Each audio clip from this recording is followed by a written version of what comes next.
Alright folks, this video going to make the minimal connections on our Asus Prime H410m-A CSM motherboard.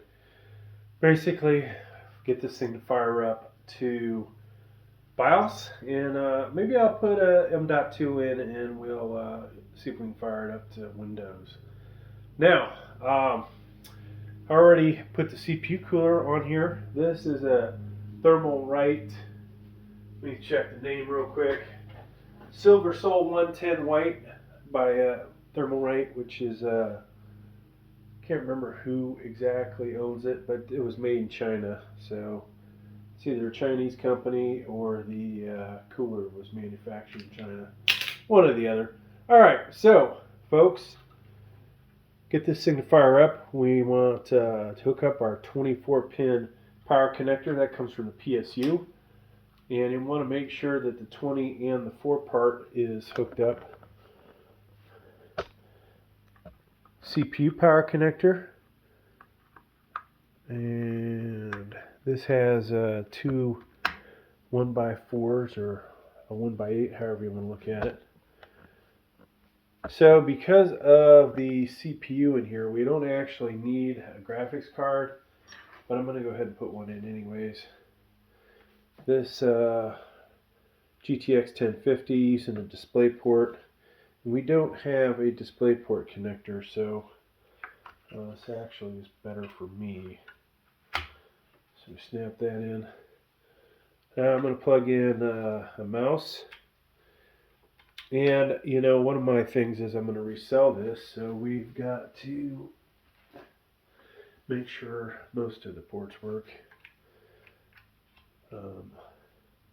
I did buy brand new, so alright. And we need to be able to fire this thing up. So if you're running this from your case or it's in your case, you'll want to look for the power switch, right? And I've got a little cable here that you can buy. We're going to plug this in. So front panel connectors are right here. Second row, third and fourth pins, alright? Then from there, folks, plug your power supply in, alright, or if it's in the case. You need to put it in this position to be on. Then we'll hit our power button. And then, folks, hopefully we'll see something on the screen.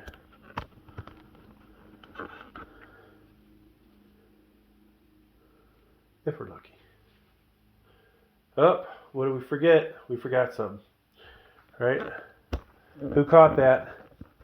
There's no RAM, folks. Don't forget the RAM. Alright, so if this happens to you, shut it off.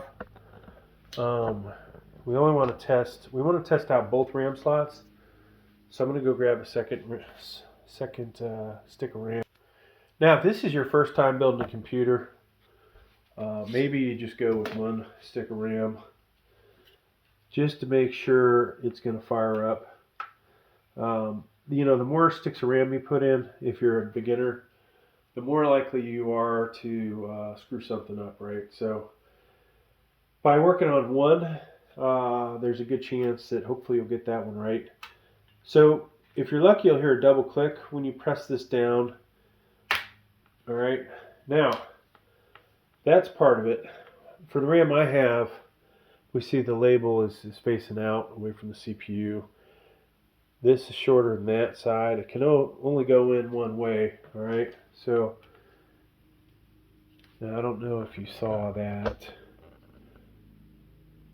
See this thing back here? On this motherboard, you can only pop one side open, okay? So, the other uses a guide. Then we drop that in there and it's in, all right? Now, folks, we should be good to go. Turn our power supply back on, hit our power button, and let's see if we get something here. Sometimes it doesn't work, sometimes it does. I don't even see the lights coming on the keyboard.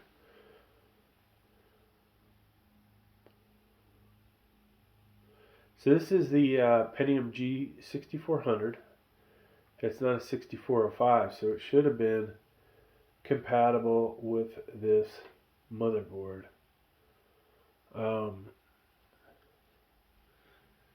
Is there anything else we might have missed that we need?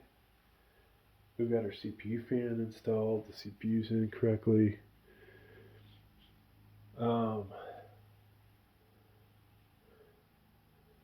Now, RAM-wise, can we use this RAM in this motherboard? That could be the only other questionable thing that we might want to double check. So it's not fired up. I'm going to try and do it one more time, maybe a third time.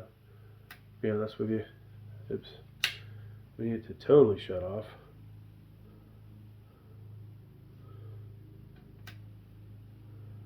And of course,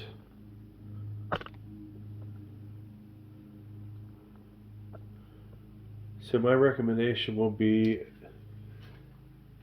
maybe it doesn't support this RAM.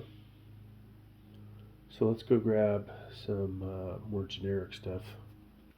Alright folks, so we have replaced it with some more generic 2666 RAM. And let's go ahead and fire this up and see if we're going to have better luck this time. So it's not uncommon to have problems with RAM.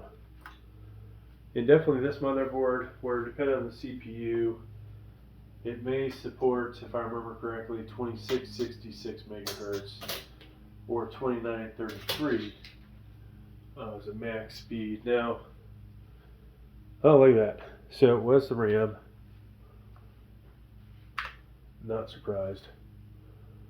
And there we are. We were able to boot to the BIOS. Our keyboard works, our mouse works, and XMP would be disabled for this.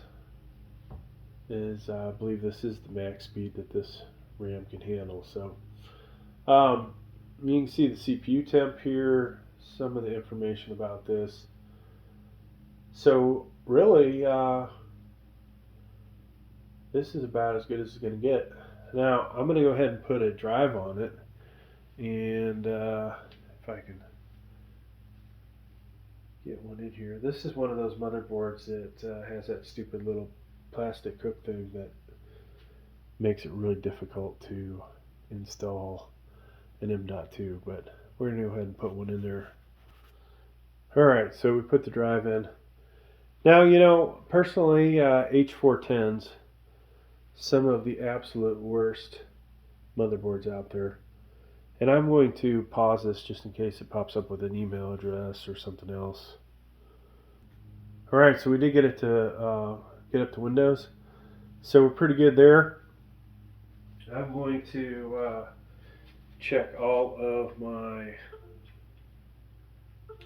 USBs just to make sure they're working. And I see the lights came on all of them. So that part's good. Now I don't have any PS2 mice. I'm not going to bother with the HDMI because I don't have that hooked up.